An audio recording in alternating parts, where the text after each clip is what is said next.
he taught English as a second language. He worked in the not-for-profit sector before he became a web developer. He is a film buff.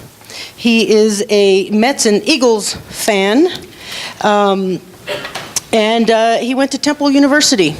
He's going to be getting us started this morning with getting started with WordPress.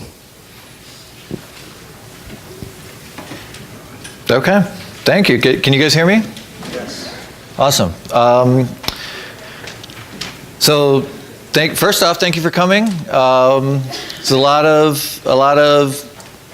sweat and work that went into putting this thing together, and so I'm really excited it's getting going. And big shout out to the staff here at the Workforce Training Center, and also to the organizing committee and all the volunteers.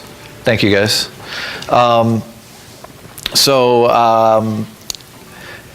This first talk, it's going to be, I'm just going to warn you now, it's going to be very, very basic, trying to explain sort of the basics of WordPress.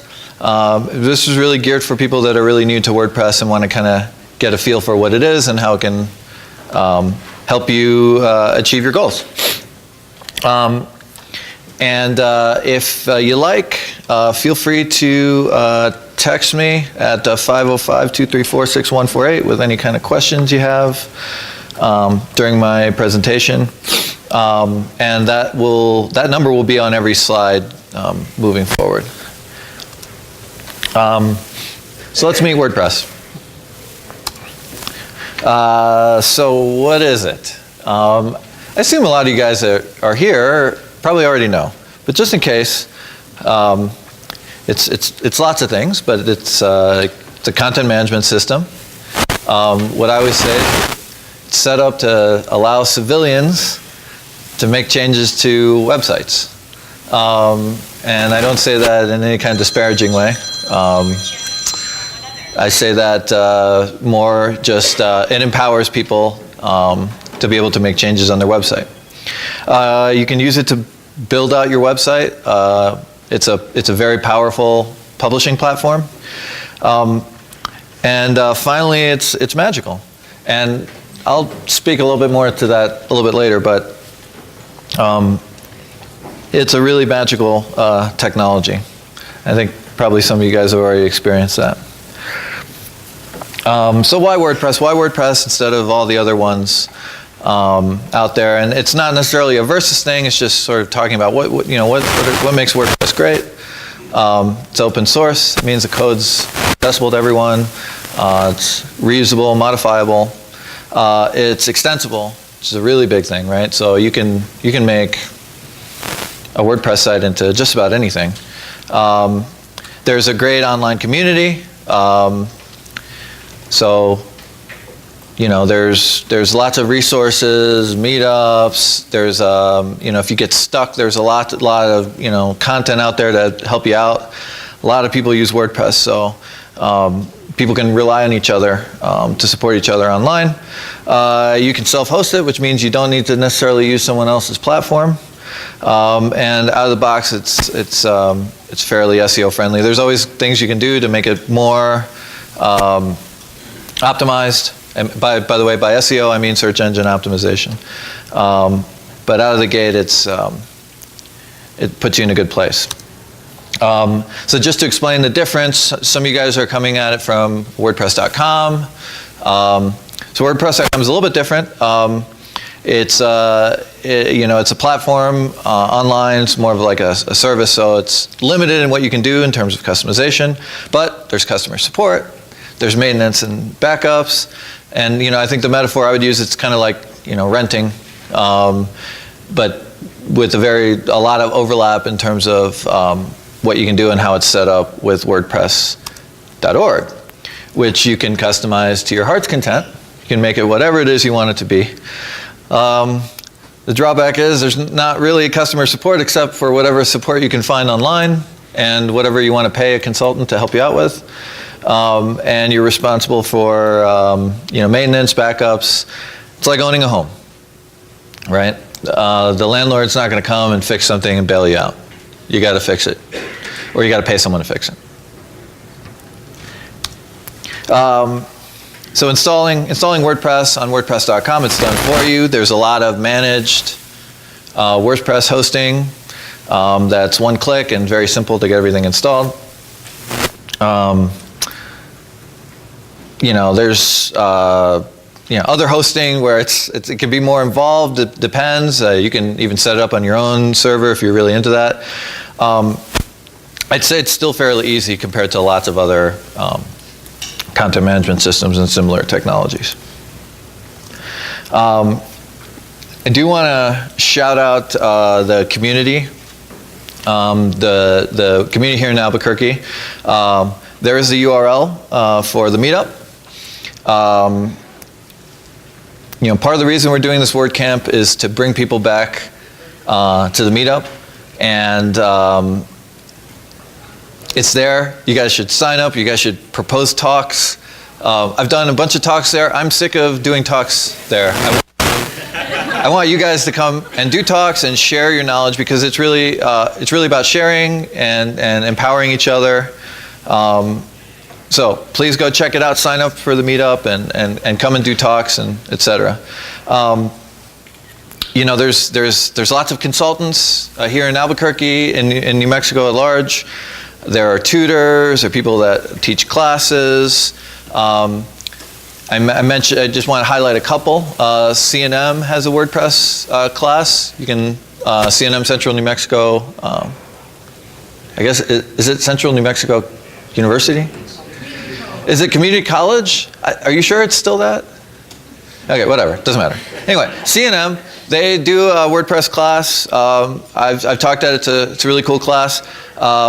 There's also Girl Develop It, which is a national program. There's a chapter in Albuquerque. I've taught the Intro to WordPress class there for a while. It's not just for women. It's open to women and men. It's pretty affordable. So if you look up Girl Develop It Albuquerque, you can check it out. And there's lots of other informal classes and lots of different people doing classes. So there's a lot of opportunities in the community to keep learning and keep growing within the WordPress ecosystem. So I want to do a little showcase of sites that are built with or incorporate WordPress. Of course, our site. But I think, and I do this to kind of communicate how much is possible using this technology, right? So, you got your publishers, right? WordPress kind of started as a blogging platform, right? So you have your publishers that use it, and it's a very powerful publishing platform. For example, The Village Voice. I don't know if any of you guys have read that. When I lived in New York as a kid, or as a young person, I read that all the time. A site like TechCrunch. I've got Ghostery and ad block, so you're probably not seeing all the ads, so sorry. But you got, so TechCrunch, big site, a lot of traffic. You have this site, The Undefeated. I don't know if you guys are into sports. It's a pretty neat site. I think maybe, I don't know, I think LeBron James founded it. I might be passing along bad information, but it's actually a site I go to all the time, and runs on WordPress. You got the Obama Foundation. Runs on WordPress. Really cool. Okay, I want to highlight this site. Site called for Quantum Magazine. And I want to highlight it because I went to WordCamp New York City, and I spoke at WordCamp New York City in, I guess it was October. And I met a guy who did a talk on headless WordPress. So for the developers in the room, it basically means using the WordPress admin side, but then having it completely decoupled from the front end. So he worked on this site, and this is a headless WordPress site. It's really cool. It doesn't look much like a traditional WordPress site. There's a lot of cool stuff going on. If anyone wants to do a headless WordPress site and has a bunch of money to spend, let me know, please. because I love the idea. Just never find the client to make it happen. I can answer that in the Q&A. I can go into that a little bit more. E-commerce, right? So you got a site for GhostBed. And by the way, I'm not endorsing any of these things, just some examples. You got GhostBed, you got Ripley's Believe It or Not bookstore, right? You got, you know, whole universities use WordPress for their sites, right? So you got a university like Georgia State, where basically all of their functionality for their university website is running WordPress multi-site. Same thing for Boise State University, right? You have online learning, right? Like WP Elevation, which is like an online learning site for WordPress consultants. So if you guys are interested in being WordPress consultants, maybe check it out. And yeah, a site like EMT Review, which is to help people training for to be certified EMTs. You got you know, so it's a wide range. You can do so much with WordPress. So whenever people tell you, oh, that's just for blogs, it's just not true. It's really a world of things that you can do. And so let me go back to presentation here.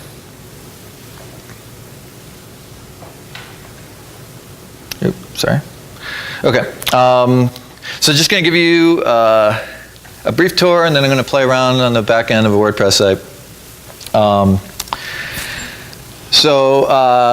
Just to go over some basic principles, right? In WordPress, you have different users, different roles, right? I listed all the different types of users. Probably most of you are familiar with administrator, user level, basically full access, can do pretty much anything. But imagine that if you're running a publishing platform, these user roles are really excellent, right? So the editor role, the idea would be it's somebody that can publish and edit others' posts, right? Or write their own. An author can publish and edit their own posts. A contributor can write and edit posts, but they can't publish, right? So if you're a publisher and you have a contributor, then they're not going to be able to write and then just immediately publish online. They have to go through an editor. And then the subscriber role, which basically can do nothing. The useless role, manage their own profile. You know, an explanation, pages and posts. You know, the simplest way I can put it is that posts are for you know, timely content. You know, so your hot take or your article, right? And then posts can be governed by taxonomies like categories and tags. Whereas pages, you're generally, you know, stashing permanent content that doesn't change too much. And then with pages, you can have nesting, which means you can have parent and child relationships between the pages. You know, WordPress sites have themes. And the themes, they govern largely the way your site looks and the way it works. And, you know, examples like colors, typography, layouts. And there's lots of free themes available in the theme repo. And let me add one thing about themes.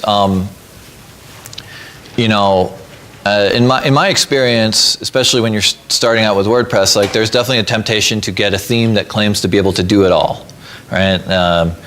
You know, something for everyone or everything. You buy one theme and it could be this or that or the third. Those themes, in my opinion, they tend to be bloated, and you know, if they're trying to solve every problem, they're probably not solving one problem. So be judicious. Try a couple different things out. Check out some free themes, and you know, before you decide to buy the one theme to rule them all. Talk a little bit about plugins. You know, plugins. When I'm talking about extensible, right? They're the thing that makes your site extensible, right? So they're adding functionality to your site. So for example, It may add an e-commerce component, or learning management component, or memberships, social media sharing, SEO, and the list goes on and on. And there's a ton of great free plugins available on the plugin repo, and there's plugins that you can pay for support. And so again, another kind of caution with plugins, right? And I work on a lot of different WordPress sites, maintain WordPress sites that I didn't build. And so the temptation definitely is when you're starting out is to build a WordPress site and then install 50 plugins, when you probably don't need to, but you feel like, well, I could use this, I could do that, and I could do this. You get diminishing returns the more plugins you install. So you have to be very judicious about what you're installing, why, how it can interact with other plugins, etc. And definitely, my company does maintenance work, and we'll get people saying, "Hey, fix my WordPress site," and then we'll get in, and the big sort of epic frowny face of, oh man, there's like 70 plugins, and where do we start? So it can, take that for what it is. With the self-hosted WordPress.org. I listed a couple of plugins, not an endorsement, but these are 2 plugins that are free that you could check out that you can set up backups. With Updraft Plus, you can set up backups to regularly schedule. With Duplicator, you can basically do a one-click backup that you can download. There are lots and lots of other paid or premium backup solutions. I would encourage you guys to set up regular backups for your WordPress sites, just as a best practice. And then just some brief security best practices, and that this list could go on. I mean, these are just the simple ones that I can identify right away. Use a secure password. What I mean by that is try and as much as possible follow the best practices, long, different kinds of characters, phrases, etc. Please don't, test 1, 2, 3, or, your birthday or whatever. Just, and a lot of people say, well, I can't if I use an obscure password, then I won't be able to remember it, and then I won't be able to get in. Well, then I would recommend getting a password manager like LastPass or 1Password that lets you randomize passwords and stash them securely to fix that solution. It's a much safer solution than just using the same password that's really easy to figure out on every credential you create. This is a real pet peeve of mine. When you make a WordPress site, don't create an account with the admin username. Okay, don't just admin, that's your username, okay? That's a vector for attack.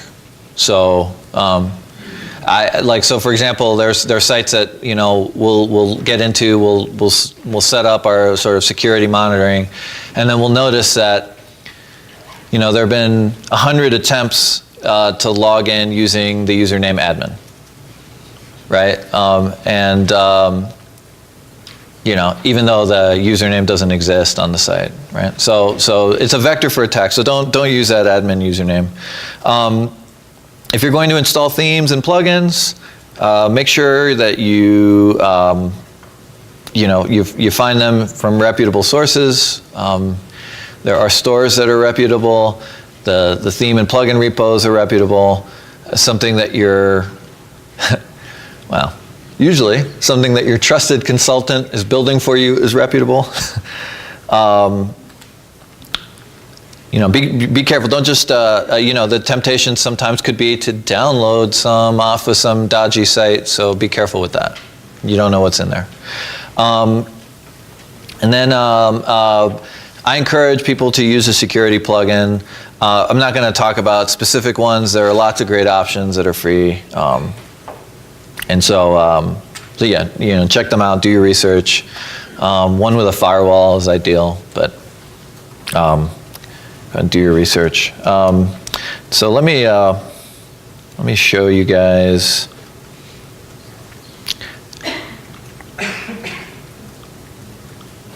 So I spun up a quick WordPress site locally. So there's lots of different solutions to spin up a quick WordPress site that's, just on your machine so you can start playing around and learning instead of online. MAMP, WAMP, etc. But for me, the easiest thing that I've found that people can install on their computers and get going right away is a product called Local by Flywheel.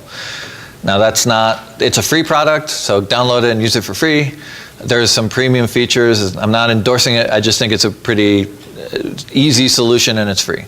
There are lots of other great solutions that are free too. That's just the one I prefer for me.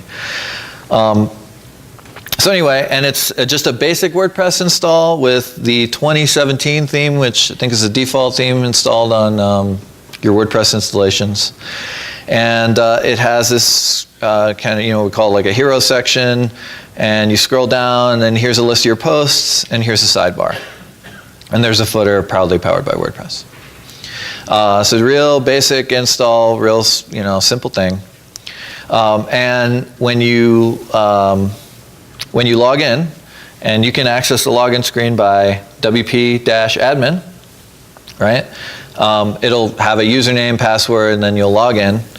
And what you'll see over there is the dashboard. And this is what the dashboard looks like. And so there's the welcome to WordPress stuff, and lots of quick links to get you going very quickly. Of course, every time I see this, what I do is I hit that and make it go away. And then there's all kinds of other little widgets here in the dashboard. If you want to make a really quick post draft, there's this. I almost never use that. And if you click on screen options, you can actually control what you see on the dashboard. Right. So I'm going to undo that. You get a little dashboard widget talking about WordPress events and news around here. So you can tell WordCamp today. I feel like you probably don't need to know that, or you already know that. And then you have like an activity on what's been going on your WordPress site, and you get how many comments, how many posts, how many pages, what version of WordPress you're running, and then what theme, right? So that kind of gets you started right away. If you look, your navigation primarily is going to be here on the left-hand side. From time to time, a plugin or a new version of WordPress core will pop up saying you need to update. Or maybe a translation or a theme will say you need to update. Just be careful about updating just because it says to update. I encourage everyone to do backups before they update. It can be annoying, but what you do, if you do a backup and then you update and something gets broken on your site, you can go back to your backup, right? If you're new at WordPress, you will break your site. It's just a matter of time. You'll see the white screen of death, or you'll change a style, or you'll do something and you'll break it. So always good to have a backup to revert to. But this is where the updates are managed. And you'll get a notification up top also that'll say you have updates, how many updates. Let me just skip posts first. If you click on media, you'll see your media library. You can drag and drop, or you can select files, images, video, PDFs, docs, right? Anything that you need to link on your site or want to show on your site, like an image, you can upload it there and then get going from there. Another sort of helpful tip on uploading images especially, people get really excited with quality images that are 5 megabytes, 10 megabytes, like just these enormous images, right? Yeah, they look beautiful, but they're going to take forever to load on your site, right? So what I would encourage you guys to do, there are plugins that compress your image and keep the quality of the image, but compress it for the web. You can take a look at those. I oftentimes use this guy. It's free. It's a site called TinyPNG. It is lossy, but it's really, really hard to tell the difference. And then you can drag your PNG or JPEG and get a compressed version that you can then upload to your site. And it'll reduce, load times and things like that, which is always a good thing. Okay. Let me actually pause and just take a look at some random questions here. Okay. Thank you for your presentation. Will your PowerPoint be available to us? I will check my Twitter, which is @Alonso_IN. I will be putting a link to my slide presentation there.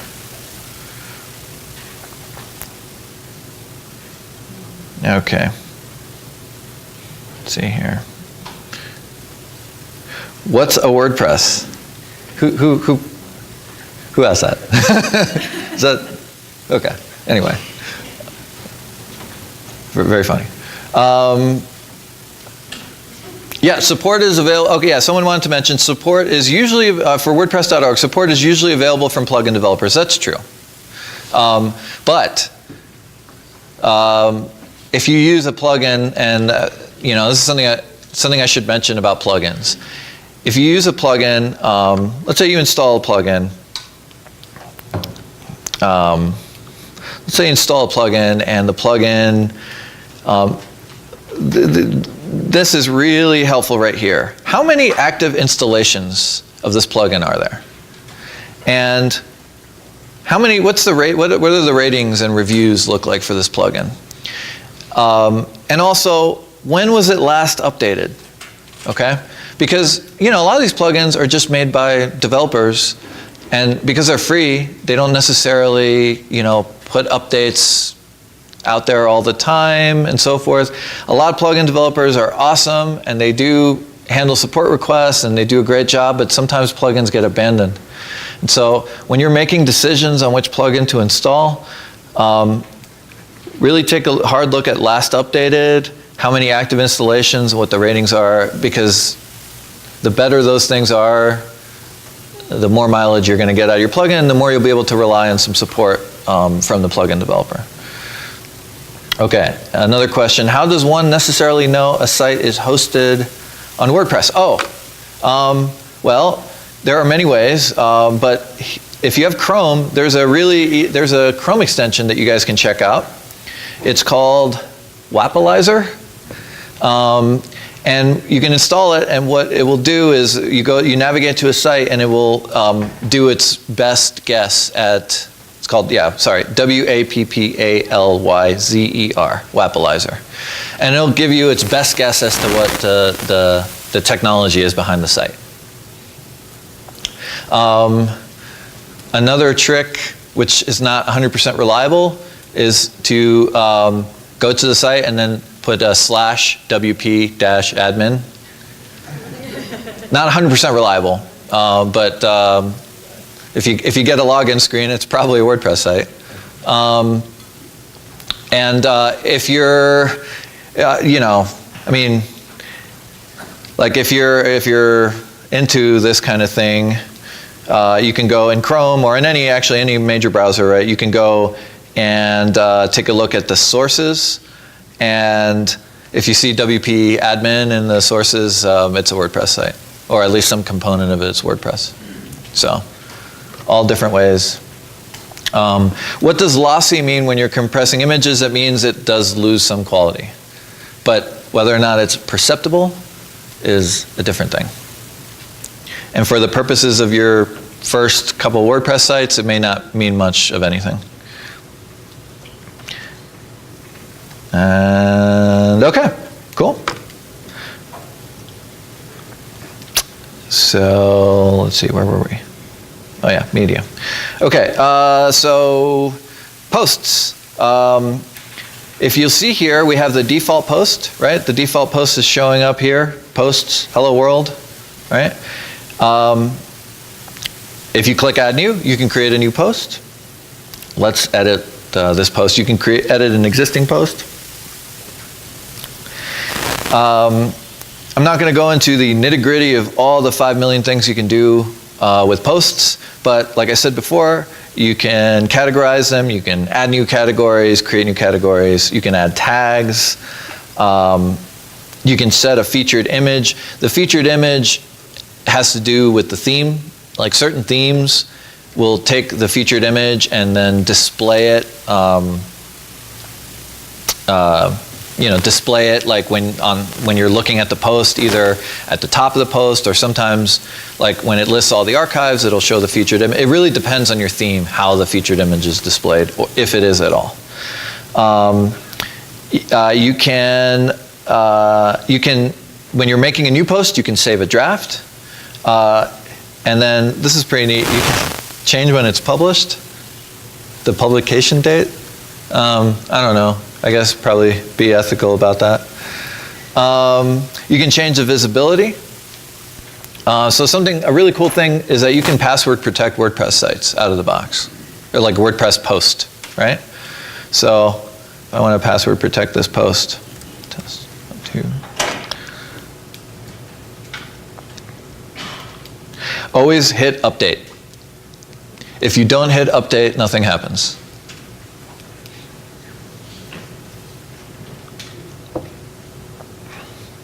And see, now the post is password protected, right? And that's the only way I can see it. And then you can change the status to a draft or published or needed pending review, etc. And what that means is if you change the status to a draft, it won't show up on the site to everyone, right? It's only going to show up on the site to everyone if it's published. Oh, I was. Elaine, thank you. Yeah, good point. Changing the date is useful for scheduling posts. Yes, that is a useful. Yes, I'm always just thinking of the dodgy thing to do, right? Which is just to change the old post's date for some reason. The different formats with reference to creating posts. Good question. That depends on the theme. It can change the way it's displayed. I'm not going to get into all that because that would take some time, but definitely Google it to learn more. But it's dependent on the theme. And then what's the difference between categories and tags? There's lots of different, is there a wrong way and a right way to organize your posts with categories and tags? I don't necessarily think so. They're just two different kinds of taxonomies, and taxonomy is just a way to categorize something, right? So, for example, typically a category is a little bit more general, a tag is a little bit more specific, right? So I might write a post about,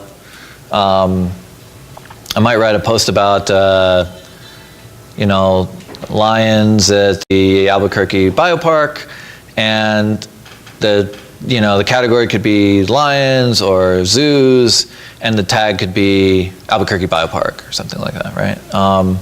There's not really a wrong or a right way necessarily to do that. There's lots of different opinions on that, but that's generally the way we approach it. Okay, cool. And Pages looks much the same. You can set a featured image for a page, but minus the taxonomies. You can't do taxonomies, right? So you're looking at the visual side and the text side. Okay. On the text side, you can put in HTML, right? On the visual side, it's all going to kind of roughly look like what it's supposed to look like on the front end, on the site that's the part of the site that's the part of the site that's visible to everyone. Okay. I'm going to install a new plugin. This is not an endorsement. Okay. Even though it's just as for the purposes of this demo, okay, I want to show you installing a plugin like Yoast SEO can do, right? If it would ever install. Oh, there we go. So this is a plugin I found in the public repo. You go there, you do a search, you find your plugin, you install it, then you hit activate. And now it's activated, now it's working.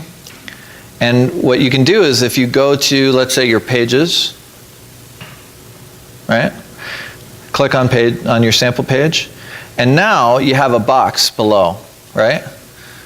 Which is Yoast is, like, it's their way basically to let you change things like keywords and phrases, and let you change the way it looks on Facebook, titles and descriptions, give you a sense of how readable your content is, etc. So it's a pretty neat little plugin, but this is how WordPress is extensible. It's that simple, all right?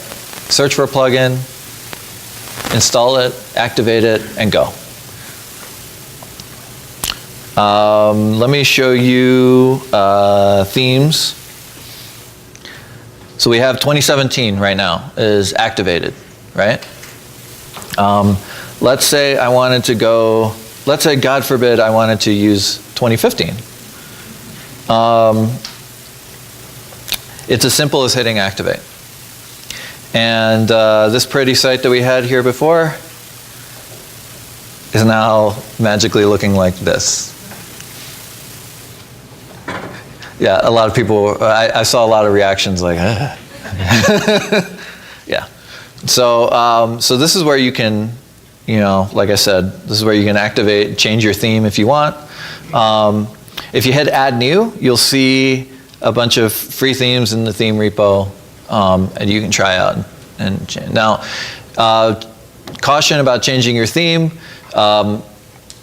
If you have like a custom theme that you've built and you have a lot of content that's dependent on the theme, when you change your theme, bye-bye to that content. So I'll show you something else, widgets. Each theme basically dictates where you can drag and drop widgets, right? So if you have widget content that's part of one theme and you activate a different theme, it's not going to show. Now you can activate back to the old theme and it'll show again. So, but just a word of caution, it's not so simple as just hitting one button and then changing the whole look of the site, but keeping a lot of the content. So just be careful with that. And like I said, widgets are theme dependent. If oh geez, let's get away from this. Okay, thank you. You look at the sidebar, you got posts, comments, archives, etc. If we go to our widgets, you'll see blog sidebar. And there are all the elements, right? Search, recent posts, recent comments, if you see. Search, recent posts, recent comments, etc. And so, I could drag, for example,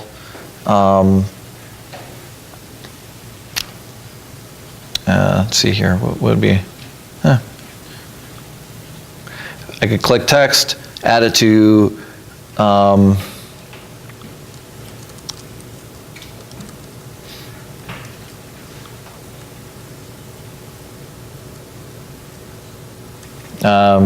yeah, there we go. And I hit save, important to hit save, and now,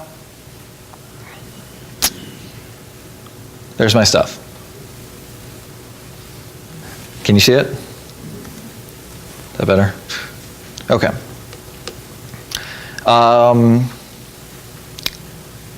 So anyway, this is by far not a thorough tour of what composes a WordPress site. Just to give you kind of a flavor. With WordPress, and I think a lot of what binds people that use WordPress together is that we're DIYers, we're trying to figure things out. Google it. Go out there and Google it. There's a great resource called the WordPress Codex, especially if you're a developer. Check out the WordPress Codex. I think it's codex.wordpress.org. But Google it and get out there and figure it out. This platform is made for us DIYers. Last thing I want to mention, just a little coda for you guys. So that's my friend Roger and his son. So I'm not from New Mexico originally. I'm Peruvian, but then I grew up on the East Coast, as the person who introduced me mentioned. And part of my time I lived in West Virginia. I went to high school in West Virginia. West Virginia is, despite what you've heard, a beautiful state with awesome, incredible people, and I have like lifelong friends. And so a friend I made in high school is this guy Roger, who was like really into heavy metal. And so we were, so was I, of course, as a young man. And so we'd play in little bands together, right? And he was a singer, growler, screamer. I played the drums, and we'd play like, so here's him singing, we play like Pantera covers and Metallica and all this stuff. And anyway, so like I went off to school. He stayed home, worked in the furniture factory, but he always kept up his dream of playing metal, and was always in like a lot of regional bands and stuff like that. And the thing about Roger is like one of the kindest people I've ever met, just a really giving guy. So he would organize this concert, every year for cancer, kicking cancer for kids, and raise thousands of dollars, and for people in West Virginia, that's a lot of money, and send it to St. Jude's, and just an awesome guy. But anyway, so about a year and I guess it's almost 2 years now. We talked, and he started getting headaches, and he had gotten a cancer diagnosis, and it looked pretty grim, and so it was a terrible thing. It was a rough time for him, and so he started talking to me about hey, I want to start a music school in my in our town for kids to learn how to play rock and roll and heavy metal, because there were like music lessons, you get piano lessons, things like that, but he wanted to give something to the kids, something that was rock and roll, and anyway, sorry. So I built this thing for him in 4 hours, and it's just a simple one-page site. It's a school. It's for the school, in memory of another mutual friend of ours. What the goals are, the classes, where they're at, who the teachers are. This is really funny because I didn't know a bunch of these guys, and he was like, okay, so put Loaf on there. And I was like, does Loaf have like a real name or like a government name or something? But I guess he didn't want his government name on there. But anyway, and then, just a simple sign up, what classes you're interested in. Do you have an instrument? Because, if people don't have an instrument, they had some donated instruments. And that's it. It took me 4 hours to do it. And I think it looks good, and it served him, and it helped kids sign up for the school. And I bring all this up because I really believe that WordPress is an empowering platform. 5 years ago, this would have taken me an eternity, right? And I'm not anything special, and WordPress allowed me to build this thing for my friend. So in any case, I want to pass that on to you guys. It's an empowering platform. You can do so many cool things on it. And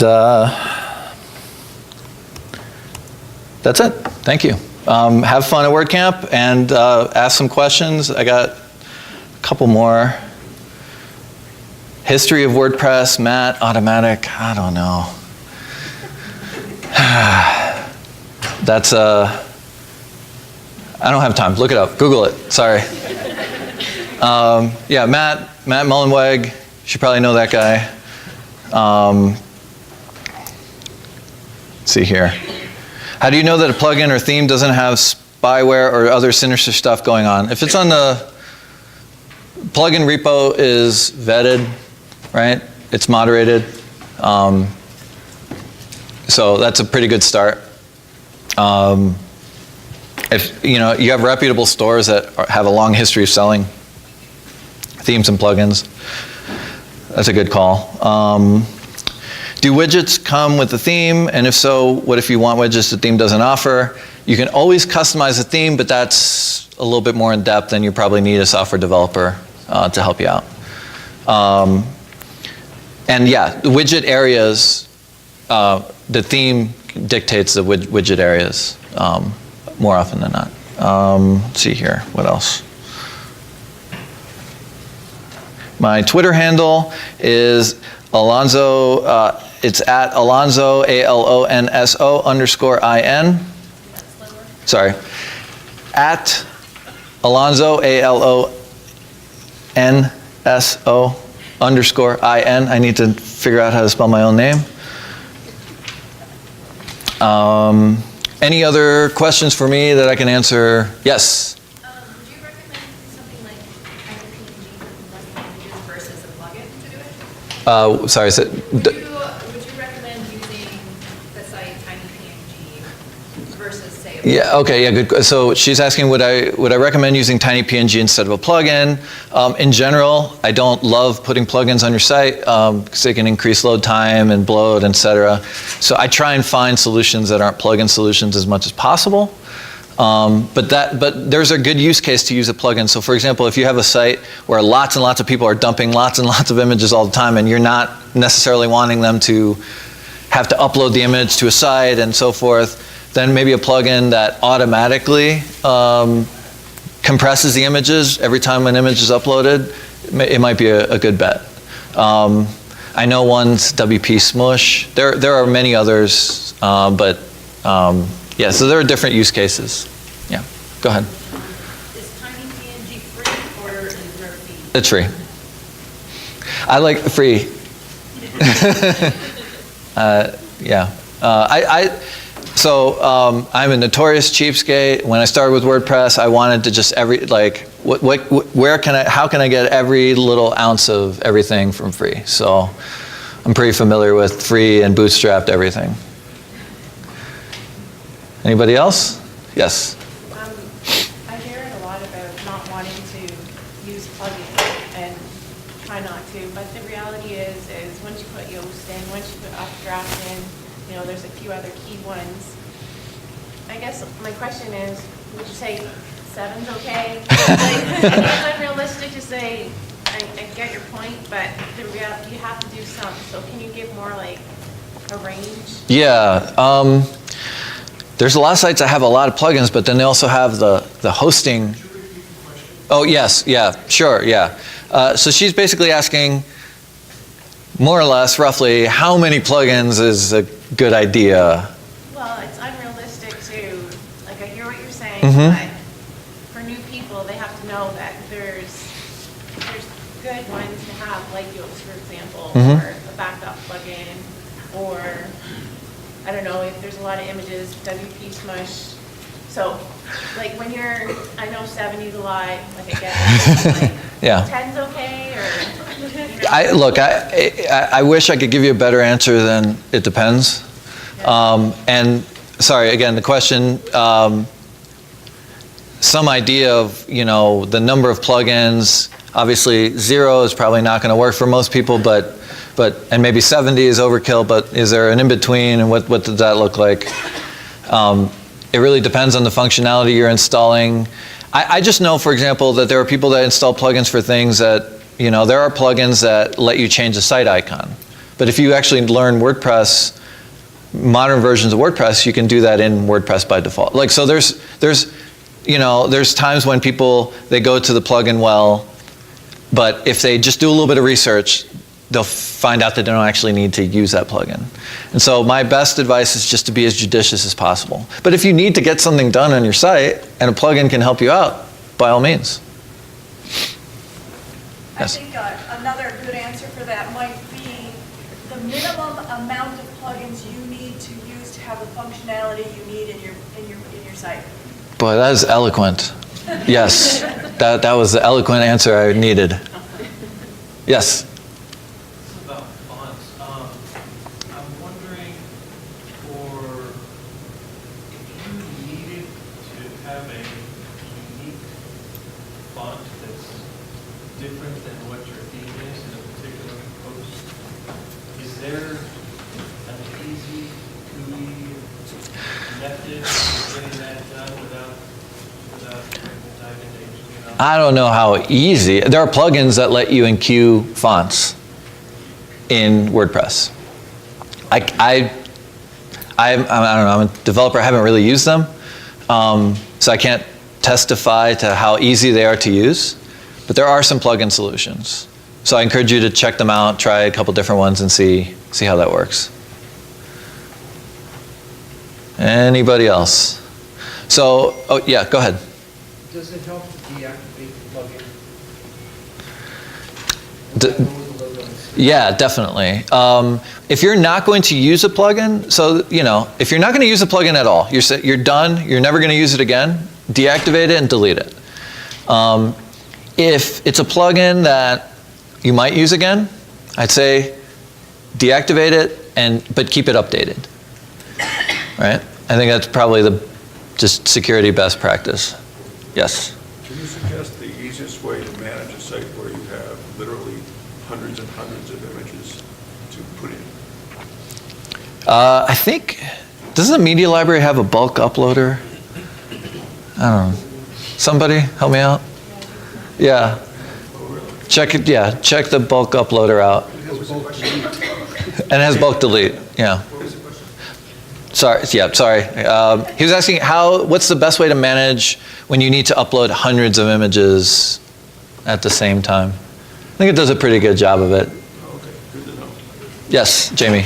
Also, I might say there are some plug-in add-ons to the media library that will allow you to categorize your images, and if you have lots and lots of images, that can be really handy. So Jamie's saying if there are some plugin solutions that you can install that will add some functionality to the media library to help you sort and categorize your images, and if you have a problem, there's probably some kind of plugin solution out there for it. Well, I want to assign them pages, in fact. Each image? Yeah. So you have to create the page and add the image. I know. But I did it 2,000 times. I would encourage you to Google because someone's had your same problem, and it wouldn't surprise me if there was a solution out there. Yes. You haven't mentioned anything about page builders, and since there's a lot of people. Oh no, don't put me in that position. So she's asking about page builders. And talking page builders versus the plugin aspects. Yeah, okay. So here's my politically correct answer on page builders. If you need to use them to make your site look cool and do the things you want it to do and make it easy for you, do it. There are pros and cons, just like anything else. I know the cons really well. Yeah, I mean, some page builders basically, not all, but some page builders, if you're building content with the page builders and you ever want to change your theme or go away from that page builder, you're kind of dead in the water. But there are page builders out there that do different things. I'm not going to endorse or disparage one versus the other, but Sam? What about Gutenberg? Oh yeah, Gutenberg. There will be future talks on Gutenberg. That is, I'm not touching that with a variety foot pole. Yeah. The page builder question. So if you use a page builder, say you've got just a standard theme, 2017, and you use a page builder to make changes to the way it functions, does that page builder then, in accordance to your comment, does that page builder then continue as an interface between, or does it change the site and then stand away and the site is now what it is? I guess I wish, so the question is, page builders and how they interact with themes, and whether or not they interact with themes in a way that completely changes the site that you can walk away from. Page builder have to stay there in Page order builder, to still do what you made it do. typically, the page builder has to stay there. But there are page builders, I don't want to name names, but there are page builders that, in my opinion, are better. But just do your research. Do your research. I'm a little bit constrained because I don't want to talk. These are my opinions and so forth. So. The right one is the one that works for you. That's right. Yeah. There you go. Can you come? Yeah. Just come up here and rephrase everything I'm saying in an eloquent way. Okay. I think we're good. We're at 10 o'clock. Okay. Thank you guys. Have fun at WordCamp. See you around.